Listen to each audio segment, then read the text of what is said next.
This is one of a series of dialogues between J. Krishnamurti, Дэвид Бом, Rupert Sheldrake, and John Hidli. The purpose of these discussions is to explore essential questions about the mind. What is psychological disorder, and what is required for fundamental psychological change? J. Krishnamurti is a religious philosopher, author, and educator who has written and given lectures on these subjects for many years. He has founded elementary and secondary schools in the United States, England, and India. Дэvид Bom is professor of theoretical physics at Birkbeck College, London University in England. He has written numerous books concerning theoretical physics and the nature of consciousness. Professor Bom and Mr. Krishnamurti have held previous dialogues on many subjects. Rupert Sheldrake is a biologist whose recently published book proposes that learning in some members of a species affects the species as a whole. Dr. Sheldrake is presently consulting plant physiologist to the International Crops Research Institute in Hyderabad, India. John Hidli is a psychiatrist in private practice who has been associated with the Krishnamurti School in Ojai, California for the past 6 years. In the first dialogue, the nature of the self was discussed, its relationship to suffering, to society, and to religion. Questions raised were, can one discover or learn about these relationships, and is the need for psychological security the root of the problem? Today's discussion continues with these questions. We talked yesterday, we started with the question of the origin and nature of psychological disorder. And it was suggested that it has its roots in self-centered activity, which is divisive and conflictual in nature, and that biologically such factors as instinctual aggression and dominance drives, the facts of illness and death, all contribute. I wondered if we could start this morning, David, by having you comment on the relationship between these biological factors and psychological security. Yes, well, biologically, if you begin with the animal, you have all sorts of things like fear and anger and aggression, and they're fairly simple. They exist for a short period while the effect is there, and then they generally disappear, leaving little trace. There may be a few cases in the higher animals where there's some memory, but it's in man that the memory becomes very significant. Remembering all these experiences and anticipating the future, you get a very different sort of behavior. For example, with an animal, you might have a bad experience with another animal, and shortly afterward he'll be in a fairly good state of equilibrium. But say we have a quarrel between two groups, as in Northern and Southern Ireland. This has been gone on for 350 years, and there's a specific effort to remember it, which you can see going on. I think this is the biggest difference now. Memory being the biggest difference. Yeah, the difference. effect of memory, the consequences of memory. See, memory by itself would obviously not cause any trouble because it's only a fact, right? But Yes. memory has consequences. It may Meaning? produce fear, you see, it may produce anger, it may produce all sorts of disturbances to remember what did happen and to anticipate what may happen. You mean thinking about it? Yes, based on memory. Right? I mean, obviously the animal that's been attacked by another animal remembers in the sense that when it sees the other animal again, it's afraid. Yeah. But probably doesn't think about it in between. Yes, it can form an image. You see, I don't believe that most animals can form images of the other animals, and I can base that on experience. That I have seen dogs fighting very hard, and as soon as you turn the corner, the dog sort of forgets what happened. He's disturbed, but he doesn't know why he's disturbed, you see. Now, if he could remember the other dog after he turned the corner, he could continue the struggle over territory indefinitely. So the point about territory is the animal maintains it in a certain limited context, but man remembers it, and he maintains this territory indefinitely and wants to extend it and so on because of his thinking about it. So, sorry. No, please. So are you suggesting that the basis of the specifically human kind of pain and suffering, over and above the kind of suffering we see in the animal kingdom, is this ability to remember, to brood over, to think about these. Yes, various the animal problems. may have some of that. I've seen examples on television of a deer who lost its doe and it was pining away in the wild, but I think it's limited. That is, there's some suffering of that kind in the animal world, but with man it's enormously expanded. You know, it seems limitless. Yes, I think the major point is that with man, the thing can build up like a tremendous explosion. It fills his whole mind, you see, and it can become the major motive in life, you see, to remember the insult and to, to revenge the vendetta of families over many generations. And to remember the bad experience you've had with somebody and to be frightened of what's coming, like the examination that the child may be frightened of or something like that. But have you answered his question, sir? Which is? Which was? How does the biological fact of illness or death or instinctual drive result in a psychological problem or disorder? Oh, by thinking about it, I say that the biological fact is not a serious problem in the long run, but as soon as you begin to think about it, and not merely think about it, but make images about it along with that thought, and to revive the memory and anticipate the feeling of the future. And while you are thinking, then it becomes a very serious problem because you can't stop it, you see. You will never attain security by thinking about it, but you're constantly seeking security by, see, the purpose of thinking is to give you security in practical affairs, Yes. technical affairs. Now, therefore, you're doing a similar sort of thinking, saying, how can I be secure against the possibility of suffering again? And now that, there's no way to do that. You may take technical steps to make it unlikely, but as you think about it, you begin to stir up the whole system and distort the whole mental process. Well, it seems clear that by thinking about it, we stir up the emotions and the associations that are those thoughts. But we're not suggesting we shouldn't think about it, are we? Well, it depends on how you think about it. You see that this thinking gets to be directed toward giving you a sense of security. You see, an image of security. Right. I get hurt Yeah. when I'm little or sometime along the line, and it creates a fear in me, and I anticipate that kind of situation. I may not even remember the incident, Yeah. but I want to avoid it in the future.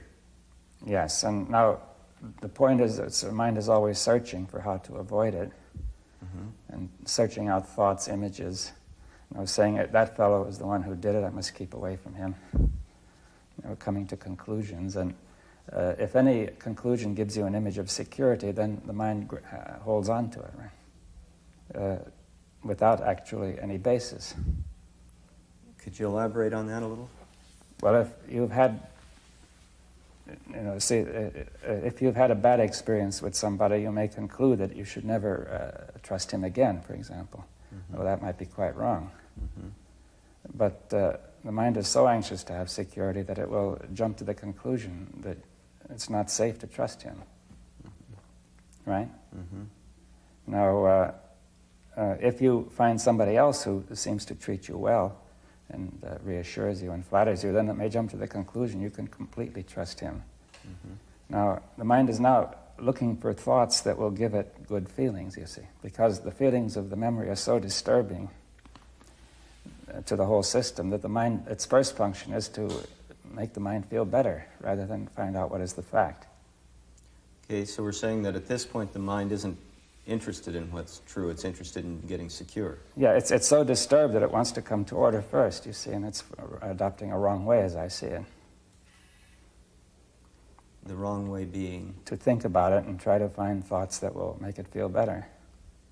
So you're saying the thoughts themselves are in some sense taking the place of reality, that it's trying to get thoughts. The person is trying to get certain thoughts in his head that make him feel better. Yeah. And that's self-deception, you see. But what makes you think that the primary drive is for security? Oh, we discussed that yesterday, of course, but well, I wouldn't be sure that's the only primary drive, but it's obviously, for the animal, it's a very important drive to want security. Right? We also want pleasure, and I think that's another drive, which are closely related. But to come back to this question of security, in its limited forms, security is clearly one goal that we have. I mean, people like to have houses and have them secure, and cars and possessions and bank balances and that kind of thing. But there's this factor that comes in when you've got that. There are two things that come in. One is maybe the fear that you lose it, but the other is boredom with the whole thing and the craving for excitement and thrill. And this doesn't seem to fit within this model of this primary and central craving for security. Well, that's why I said it's only one of the drives, right? That there's also the drive toward pleasure, as an example, and much of what you said is included in the drive toward pleasure, right? Well, I'm not so excitement sure. is pleasurable. I mean, people hope for pleasure and excitement rather than pain, or as a rule. But don't you think there's a pleasure in itself in curiosity, and there's a sense of freedom and discovery that you can get from certain kinds of exploration, which is neither just straightforward pleasure, it's not a repetitive kind of pleasure, nor is it security. Yes, well, I didn't want to say that all our drives are caught in this thing. You see, I said that if you think about them and base them on memory, then they're going to get caught in this problem. Now, there may be a natural, free interest in things, which could be enjoyable, and that need not be a problem, right? But if you were to become dependent on it and think about it and say, if I don't have it, I become very unhappy, then it would be a similar problem. But could we go into the question, what is security? What does that word convey? Apart from physical security. I would have said invulnerability. Not to be hurt. Not to be hurtable, not to be able to be hurt. Not to be able to be hurt, and not to hurt. Physically, we are all hurt, some one way or another. Operations, illness, and so on and so on. When you talk about being hurt, or you talk about psychological hurts,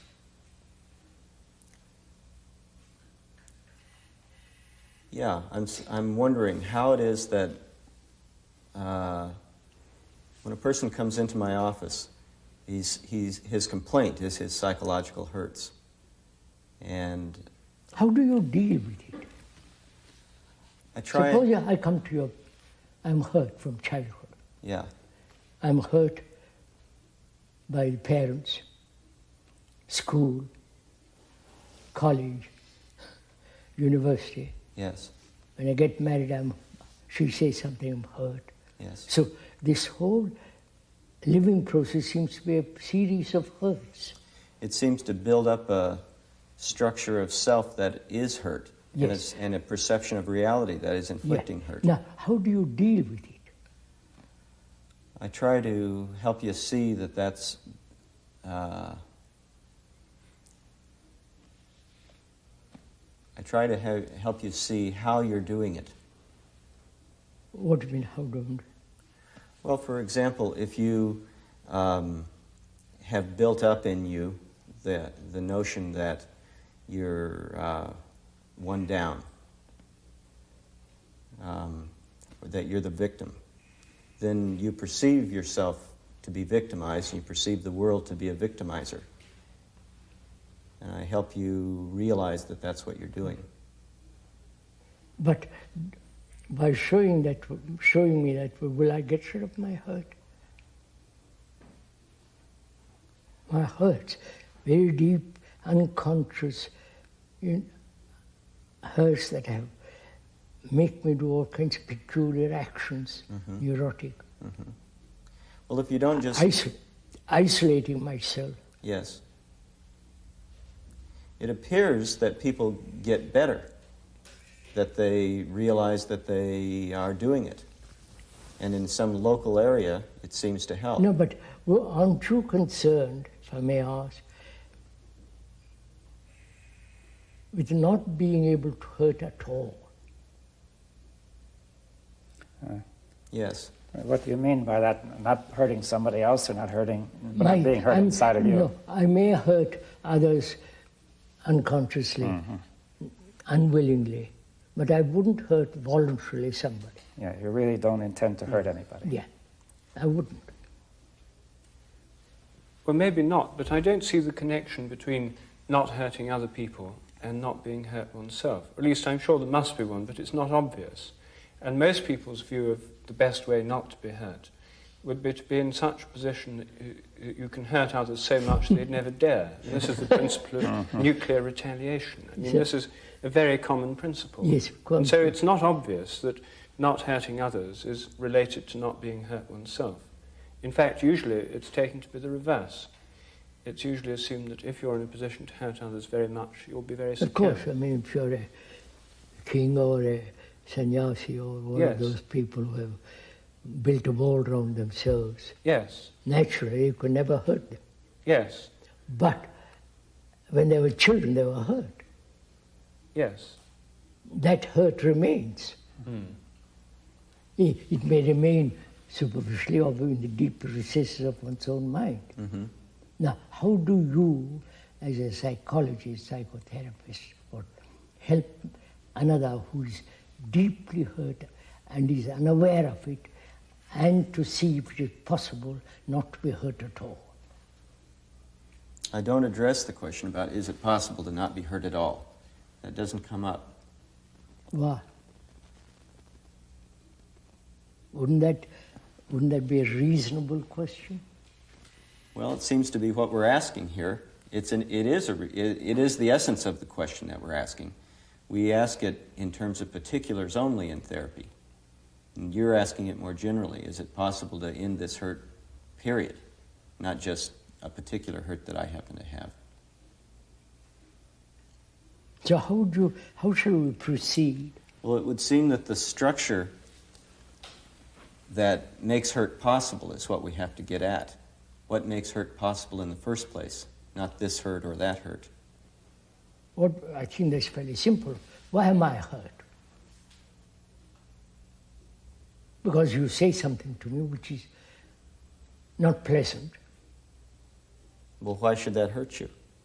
Because I have an image about myself as being a great man. You come along and tell me, don't be an ass, and I get hurt. What is it that's being hurt there? There, the image which I have about myself. I'm a great cook, a great scientist, a great carpenter, whatever you will. I've got that picture in myself, and you come along and put a pin into it. And that gets hurt. The image gets hurt. The image is me.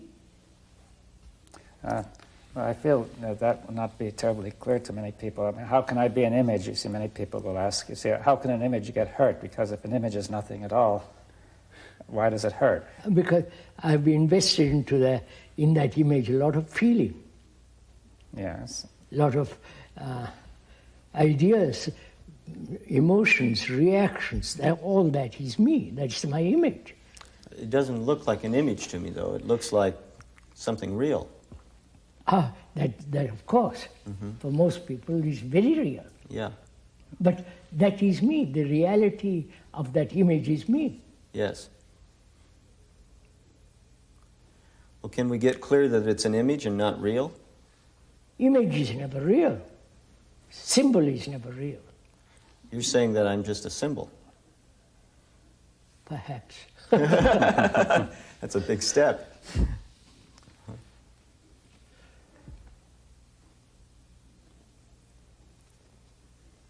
From that arises the question whether it's possible not to have images at all.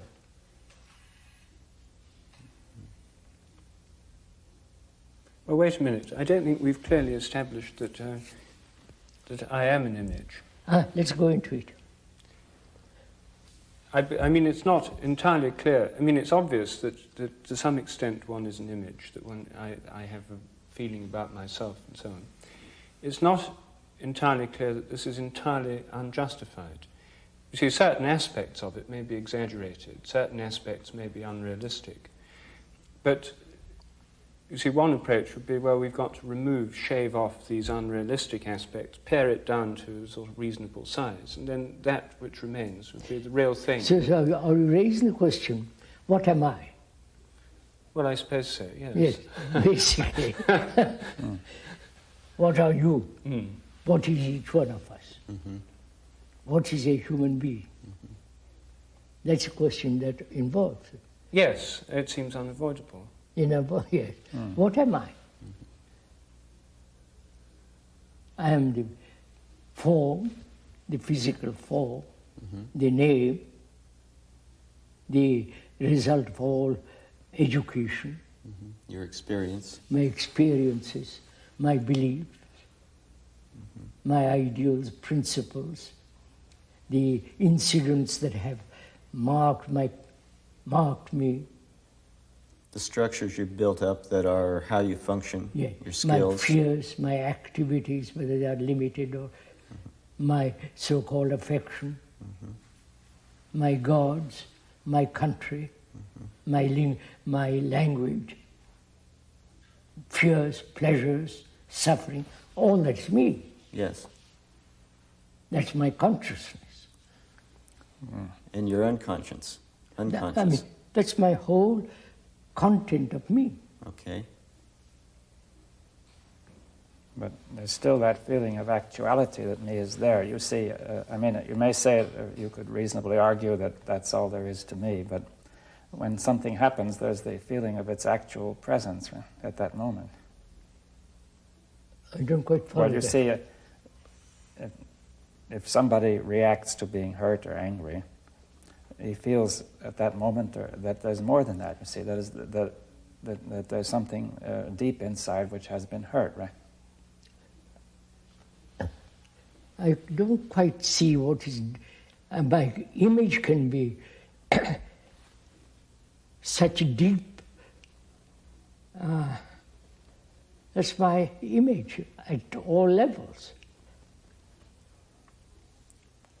Yes, then how, So I have an image about myself, Yeah. suppose, that I'm a great poet, or a great painter, or a great writer. Apart from that image, as a writer, I have other images about myself. I have an image about my wife, and she has an image about me.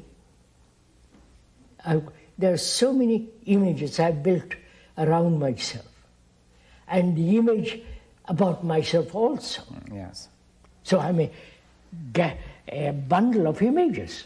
Yes, I understand. Partial. Yes, that you're saying that there's nothing but this bundle of images. Of course. But this will, the question is, how are we to see this as an actual fact? You see, that is... But wait a minute, there is something but this bundle of images. I mean, I'm sitting right here now, seeing you and all the rest of it. Now, I have the feeling that there's a centre of action or centre of consciousness which is within my body and associated with it, which has a centre, and it's not you, and it's not you, it's not David, it's me. And associated with this centre of action, my body, sitting here, is a whole lot of memories and experiences, and without those memories I wouldn't be able to speak, to talk, to recognise anything, and so on. So there seems to be some substance to this image of myself. I mean, there may be false images associated with it, but there seems to be a reality which I feel as I sit here. So it's not entirely Are illusory. you saying that you are totally, basically different from the three of us? Well, I'm in a different place and I have a different body. Of course. And in that sense, I'm different. Of course, I admit that. I mean, you're tall, I'm short, or I'm brown, Yes. you're black, or you're white, or you're pink, or whatever it is. Now, at another level, I'm not basically different in the sense that we can all speak the same language and communicate, so there's something in common. Yes. And at a purely physical level, all of us have a lot in common with each other, the same kinds of enzymes, chemicals, and so on. And those indeed, hydrogen atoms, oxygen atoms, we have in common with everything else. Yeah. Now, is your consciousness different from the rest? Conscious, not bodily responses, bodily reactions, bodily conditioning. Is your consciousness, your beliefs, your fears, your anxieties, depressions, faith, all that. Well, I would say that many of the contents of my consciousness, or many of the beliefs, desires, etc., I have, other people also have. But I would say the particular combination of experiences, memories, desires, etc., I have a unique, because I've had a particular set of experiences as you have and as everyone has, which makes a unique combination of these different elements. So is mine unique? Yes. So is you. Exactly. But the uniqueness makes us all common. It's no longer unique. That's a paradox. It's not immediately clear. Why isn't it clear? I mean, everybody's unique, right? Yes, we're all unique. I question that. But we're not unique in the same way. I question. Otherwise, the word unique becomes meaningless. What? Otherwise, If we're unique, each of us is unique. We have a unique set of experiences, environmental factors, memories, etc. That's, you just now said, that's common lot to all of us. Yes, we all have it. But what we have is different. Yes, you brought up in England, Yes. and perhaps another brought up in America, another brought up in Chile.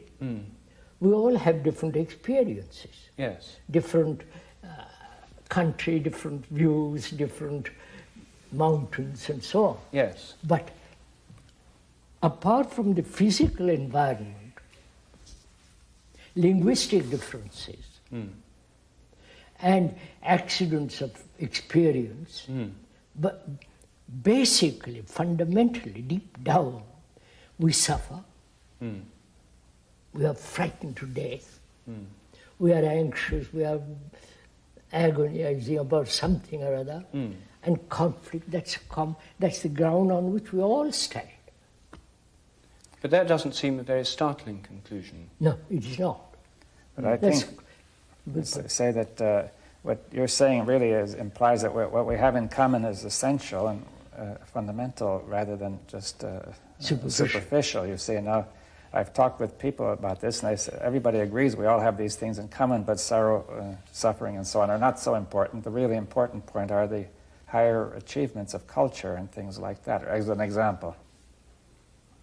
Maybe the distinction is between the form and the content. Our contents are all different, and they have similarities and differences, but maybe the form is the same, the structure. I would say content are the same for all human beings. But you see, I can recognize that there's such a thing as common humanity, but I would regard that as quite possibly an abstraction or a projection rather than a reality. How do I know that's not an abstraction? Because you go around the world, you see people suffer, you see human beings in agony, despair, depression, loneliness, lack of affection, lack of care, attention. That's the basic human reactions, basic human, that's part of our consciousness. Yes. So you are not basically different from me.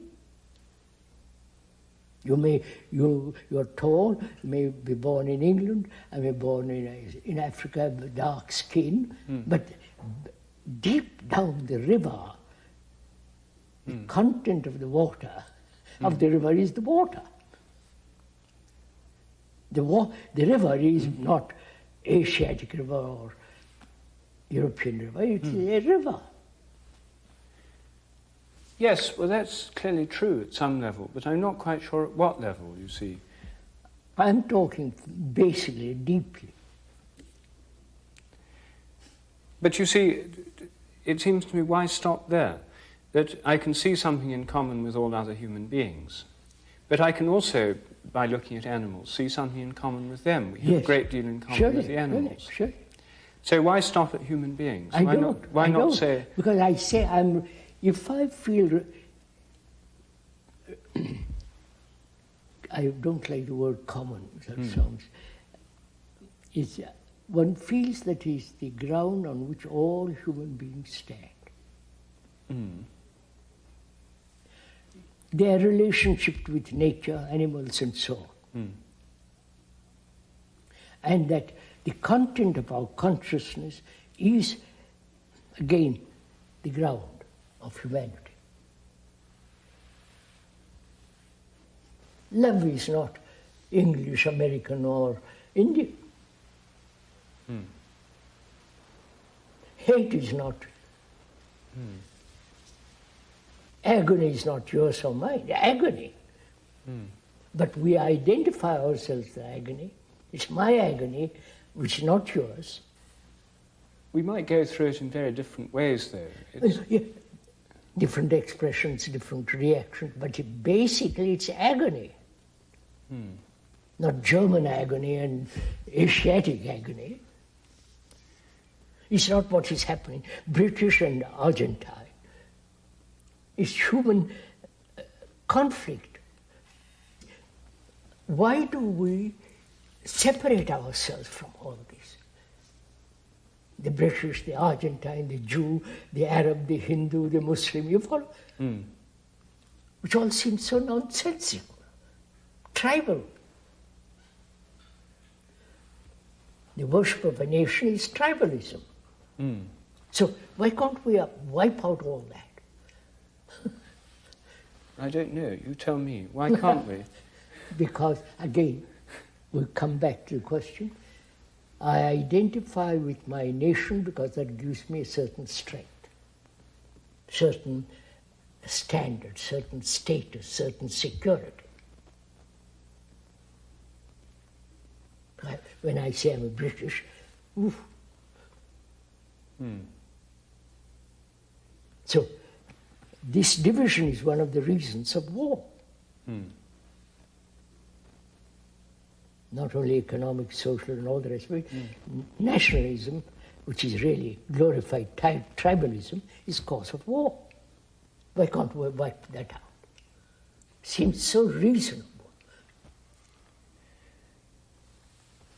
It seems reasonable on a level like nationalism. People don't think they're England.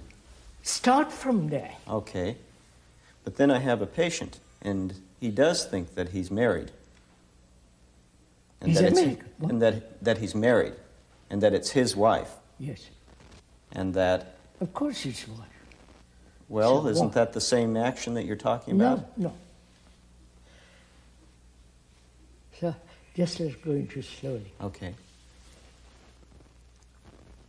Why do I want to identify myself with something greater? Because I'm not Like sufficient. nationalism, like God, I don't feel sufficient. which means what? Insecure, Insecure, anxious. insufficient, Yes, lonely, yes. isolated. Uh-huh. I've built a wall around myself. Yeah. So all this is making me desperately lonely. And out of that conscious or unconscious loneliness, I identify with God, with nation, with Mussolini, doesn't matter, Hitler, or any religious teacher. Okay, or I get married, I have a job, I make a place for myself. Yes. And that's all also identification. Yes. Why do we want to identify with something? No, basic question is too, why do we want roots? To belong. To belong. Which is also implied to become. Yes. So this whole process of becoming, from childhood, I'm asked to become. From the priest to the bishop, bishop to the cardinal, cardinal to the pope. In the business world it is the same. In the spiritual world it is the same. I am this, but I must become that. Okay, what I am is Why not this? sufficient. Why do we want to become? What is it that's becoming? I don't. Well, and the obvious reason for wanting to become is a feeling of insufficiency, inadequacy in the state that we are. And one of the reasons for this is that we live in an imperfect world. Our relations with other people are imperfect. We're not content for a variety of reasons with the way we are. So the way out of that seems to be to become something else. Yeah, so why not? You see, that means escaping from what is. Yes, but it may seem that what is something we have a need to escape from. There's something So wrong why with not? it. All right, take the usual experience. I'm violent, and I have invented non-violence, right? And I'm trying to become that. And I'll take years to become that. In the meantime, I'm violent. So I've never escaped from violence, just an invention. Well, you're trying to escape from it. You may escape in the end. No, I don't want to escape. I want to understand the nature of violence, what's implied in it, whether it's possible to live a life without any sense of violence. But what you're suggesting is a more effective method of escaping. You're not suggesting an abandoning of the idea of escaping. You're suggesting that the normal way of escaping, trying to become non-violent, is one way of doing it which doesn't work. Whereas if you do another method, where you actually look at the violence in a different way, you can become non-violent. Escaping. Well, you're changing then. No, I am violent. Yes. I want to see what's the nature of violence, how it arises. But for what purpose? To see whether it's possible to be free of it completely. But isn't that a kind of escape No. from it? Being free of something? It's not an escape. Why not? Avoidance, running away, fly away from what is an escape. But to say, look, this is what I am, let's look at it. Let's observe what its content is. That's not escape. Oh, I see. The distinction you're making is that if you run away, an escape in the normal sense is running away from something, like escaping from prison or one's parents or whatever. Yes. But they still remain there. What you're saying is that to escape, rather than escaping from violence, which leaves violence intact and still there, and you try and distance yourself from it, you try to dissolve violence or abolish it. Yeah. Dissolve. Yes. Not abolish it, dissolve. All right. So this is different from escape because you're trying to dissolve the thing rather than run away from it. Yeah. Yes. So running away is everybody runs away. Well, it usually works to a limited extent. No, it's like running away from my agony by going to football. I come back home, it's there. I don't want to go to watch football, but I want to see what violence is and see if it is possible to completely be free of it. If I'm in a very unpleasant society, and I can escape from it by defecting or leaving it and going to another one. And this does, in fact, mean that I escape to some extent. So these are always partial answers, and they're partially effective. But I don't want partially violent or partially free from it. I want to find out if it's possible to be totally ended. That's not an escape, that's putting my teeth into it. Yes. But you have to believe it's possible in order to put your teeth into it. I'm going to investigate.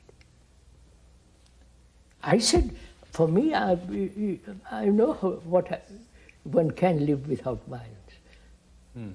But that may be a freak, that may be a biological freak and so on. But to discuss together, four of us, and see if we could be free of violence completely means not escaping, not suppressing, not transcending it, and see what is violence. Violence is part of imitation, conformity, right?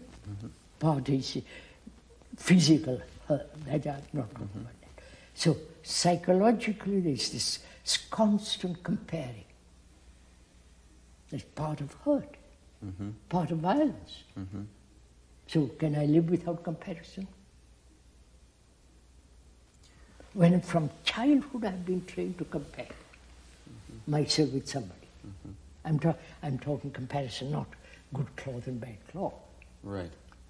Talking about comparing myself. Myself. with you who are bright, who are clever, who have got publicity, who got...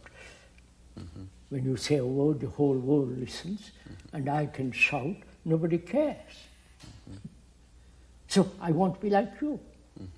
So I'm comparing constantly with myself with something I think is greater. So this is where becoming comes from, this Yeah, comparison. that's just it. So can I live without comparison? And doesn't that leave me in the insufficient state? No. To live without comparison? Yes. No. Well, here I start off Then insufficient. You understand, sir? Am I dull because I compare myself with you? Yes. You're bright?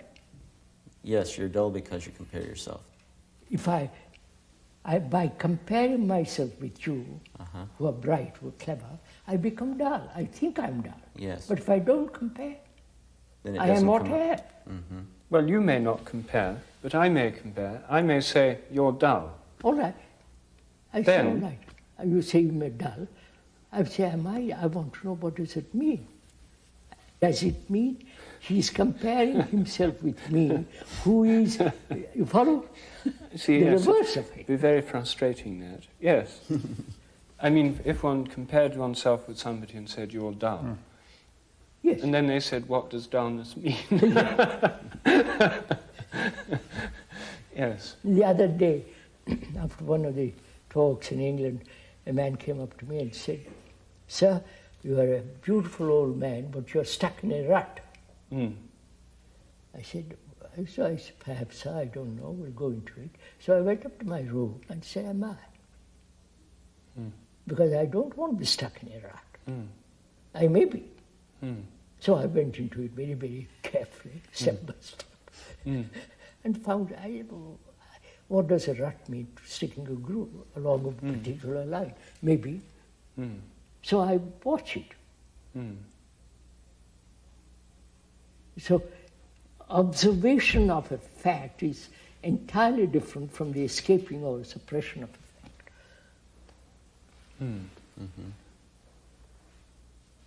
So he says you're stuck in a rut and you observe it, you don't compare. I don't know what. Am I in a rut? I look. I'm stuck in a rut because I speak English. I speak Italian and French. All right, that's not just. Am I psychologically, inwardly caught in a groove? Like a tram car. Just motivated by something and not understanding it. Yeah. No, Driven am by. I don't know. Yes. I'm going to find out. I'm going to watch. I'm going to be terribly attentive, sensitive, alert. Now this requires that you not react in the first place by saying, no, that's horrible, I couldn't possibly be stuck in a rut. I wouldn't. Yeah. You may be telling the truth. Well, But then to what- not have that reaction, excuse me, Sorry, go on. to not have that reaction, you can't have that self there that says, I'm not the type of person that's stuck in ruts. I don't know. So, is there a learning about oneself which is not, this leads to something else, I mustn't go into it, which is not constant accumulation about myself?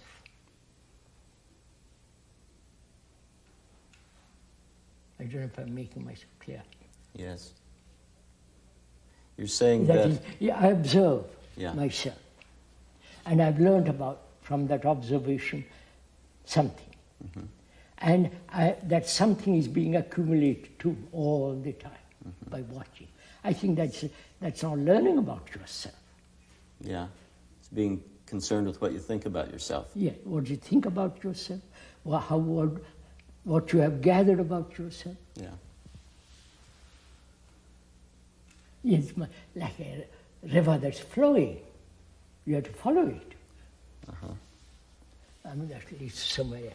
Let's get back to it. Well, no, maybe this is part of the question we're asking, because we start with, how does this disorder occur?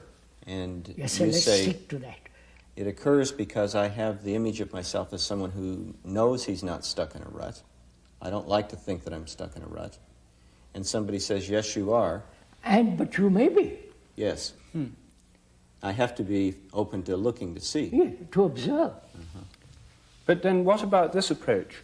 Somebody says I'm stuck in a rut. I look at myself and think, yes, I am stuck in a rut.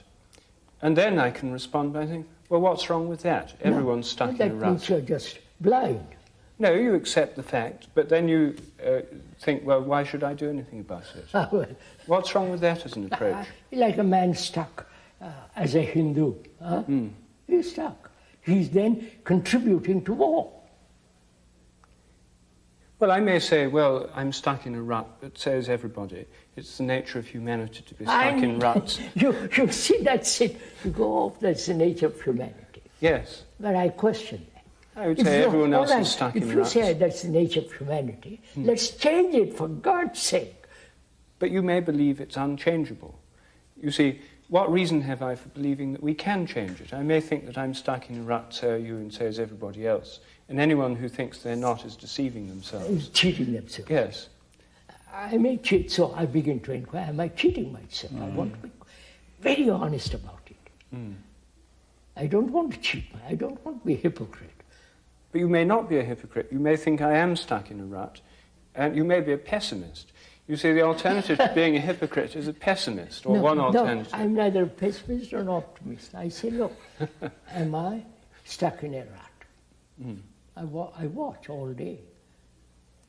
And you perhaps conclude yes. But then you can take the pessimistic course and say, yes, I am, but say what? If you prefer that way of living, go ahead. But I don't want to live that way. Well, the person who comes into therapy usually comes with both sides going on at the same time. He says that I have this problem which I want to be free of. I don't want to be stuck in a rut. On the other hand, when it gets down to really looking at that, he doesn't want to look at it either because it becomes uncomfortable. Of course. Yeah. So, to come back to our original question, the world is in disorder. Yes. Human beings are disorder. And we describe what is disorder. And is there a possibility to live free from disorder? That's a real basic question. We said as long as there is this divisive process of life, I'm a Hindu, you're an Arab, I'm a Buddhist, you're a Muslim, I'm British, you're Argentine, and so on, there must be conflict, war. My son is going to be killed. For what? Or as long as I identify on a personal level with my job or with my family or so on, there will be pain. Of course. It's the same process. So, is it possible to have, without identification, responsibility? If I'm not identified, will I even go to work? Yeah. But I'm responsible for the lady whom I married. Responsible in the sense that I have to look after her, care for her, she has to care for her. It's a responsibility means order. But we have become totally irresponsible by isolating ourselves, British, French, you follow? We handle the problem of responsibility by developing a rut that we can work in. Yes, that's it. And staying inside there.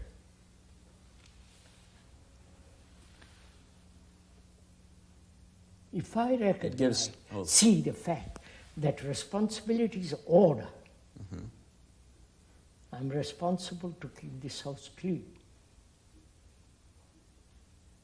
And as we all live in this earth, it's our earth, not the British earth and French earth and German earth. It's our earth to live on.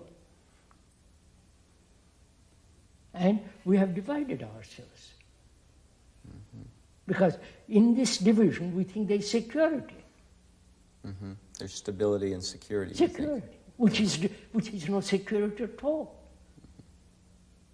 Well, it isn't clear. We got to go slow because I think that my job is security. I think that my family is security. You may lose it. That problem keeps coming up. Unemployment in America and England. There are 3 million people unemployed in England. Well, maybe I could get by without my job, but I need to think that I have some self-respect. I need to... What do you mean self-respect? Well, what I'm trying to say is that there's some place at which I put an identification. Why should I want to identify with anything, sir, that makes immediate isolation? For stability's sake. Does isolation bring about stability? It gives one a sense of something hard and firm. Yeah. Does it? Has it?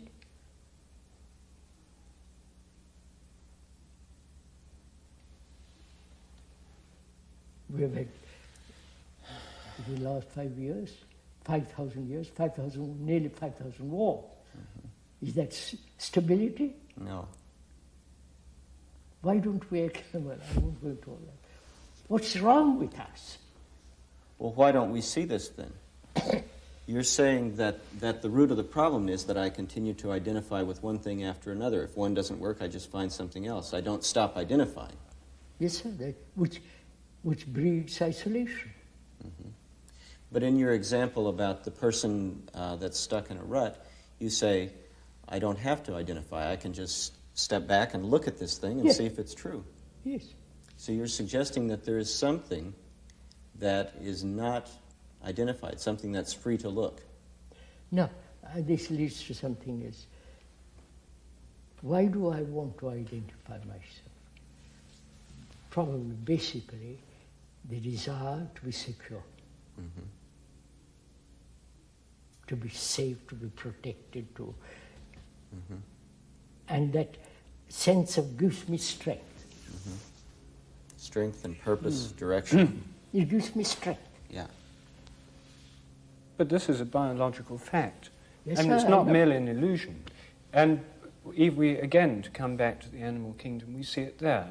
Deer go around in flocks, birds have flocks, bees have hives, and they're identified with the hive in which they work. But the bees don't kill themselves. Species don't kill themselves. Well, they kill each other. They kill other bees that invade their hive. But They don't commit suicide. They kill other ones. But we are. Well, yes and no. I mean, bees do fight other bees. Of course, that come I know into the that. hive. I've raised bees, I know. So there is, we see even in the animal kingdom, this identification with the group in the social animals. Yes, there are many sir. social Just animals. a minute. And we're social. Agree. Are we, by identifying ourselves with India or China or Germany, is that giving us security? To a limited extent it is. And by identifying ourselves with our families does, because this whole question of responsibility seems closely linked to it. If I identify myself with my family, feel duties and so on towards them, protect if my sister's insulted, I rush to her defense and make a big fuss about it, and threaten, if not actually kill, the people who insult her. We too probably have no sisters. Yes, fortunately. That's what it is. So, if I protect members of my family and defend them, rush to their defense, say an insult to them or an attack to them is an insult to me, so I rush to their defense, there's a reciprocal obligation on them. If I fall ill or sick, they'll feed me and look after me. If I get arrested by the police, they'll try and get me out of prison, and so on. So it does give me a kind of security. It actually works. Of course. And that's very good reason for doing it for most But people. stretch it further from the family to the community to the nation, so on, so on. That's a vast process of isolating. You are English, I'm German, and we are at each other's throat. And I said, for God's sake, this is so damn stupid. Well, it's not entirely stupid because it works to a certain It extent. is most impractical. It may work, but it's impractical. It's killing each other. Well, we haven't killed each other yet. There are more human beings than there ever have been before. So the system so far has gone on to the point where, far from killing each other, we've actually got to the point where we've got a bigger population than the world's ever seen in its whole past. So the system works only too well, for some reason. So you propose war to kill all? No. But there's some aspect of it that does work, and some security that's genuine that these things confer. Yes, at certain level, identification has certain importance, right? But at a higher level, if you can call it higher, it becomes dangerous. That's all we're saying. Of course, if you're my brother, you look after me. It's very hard to draw the line. You see, that starts spreading out. That's right, spreading out. It slips. That's what I'm saying, objective. But you see, the question is, where do you draw the line? Because if you're my brother, then you have the tribe or the clan, or in India, the caste. That's it. Yeah, you That's have your it. friends. And Extend it. extends. And then we say, I am Argentine, you are British, he's French, and we are economically, socially, culturally, we're murdering each other. And I said, but that's so insane.